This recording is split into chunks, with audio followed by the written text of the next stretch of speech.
बदलापूरच्या घटनेतून सावरण्याआधीच कोल्हापूर पुन्हा एकदा हादरलं. अवघ्या 10 वर्षीय मुलीवर अत्याचार करून करण्यात आली हत्या.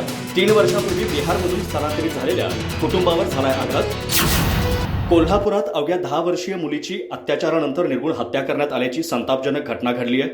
मृत मुलगी बुधवारपासून बेपत्ता होती. तिचा मृतदेह आज गुरुवारी गावालगतच्या शेतात आढळला. बदलापूर येथील लैंगिक शोषणाच्या प्रकरणामुळे अवघ्या महाराष्ट्रात संतापाची लाट उसळली असतानाच ही घटना घडली हे विशेष. पोलिसांच्या माहितीनुसार कोल्हापूरच्या शेये गावातील रामनगर परिसरात ही घटना घडली आहे. पीडित 10 वर्षीय मुलगी बुधवार दुपारपासून बेपत्ता होती. तिचा सर्वत्र शोध घेण्यात आला, पण रात्री उशिरापर्यंत ती सापडली नाही. अखेर आज सकाळी गावालगतच्या एका शेतात तिचा मृतदेह आढळला.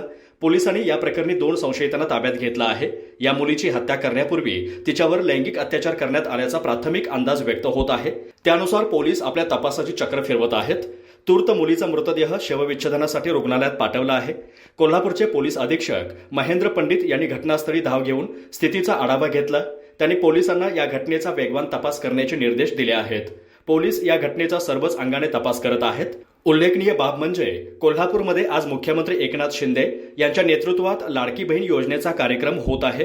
त्यांच्या कार्यक्रम स्थळापासून अवघ्या काही अंतरावर असणाऱ्या शेये गावात ही घटना घडली आहे. पोलीस अधीक्षकांनी सांगितलं की शिरोली एमआयडीसी हद्दीतील रामनगर येथे 3 वर्षांपूर्वी बिहारमधून स्थलांतरित झालेलं कुटुंब राहतं.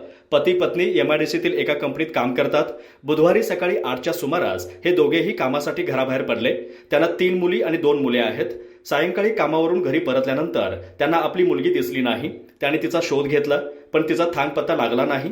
त्यानंतर बुधवारी रात्री उशिरा त्यांनी पोलिसात तक्रार दाखल केली. तक्रारीनुसार पोलिसांनी स्थानिक नागरिकांच्या मदतीने शेये रामनगर परिसरात विहिरी, ओढे, उसाच्या शेतात तपास केला. त्यांनी सीसीटीव्ही फुटेजही खंगाळले, पण कोणताही सुगावा लागला नाही. त्यानंतर आज सकाळी रामनगर येथील एका उसाच्या शेतात सदर मुलीचा मृतदेह आढळला. अत्याचारानंतर तिची हत्या करण्यात आल्याचा प्राथमिक अंदाज आहे.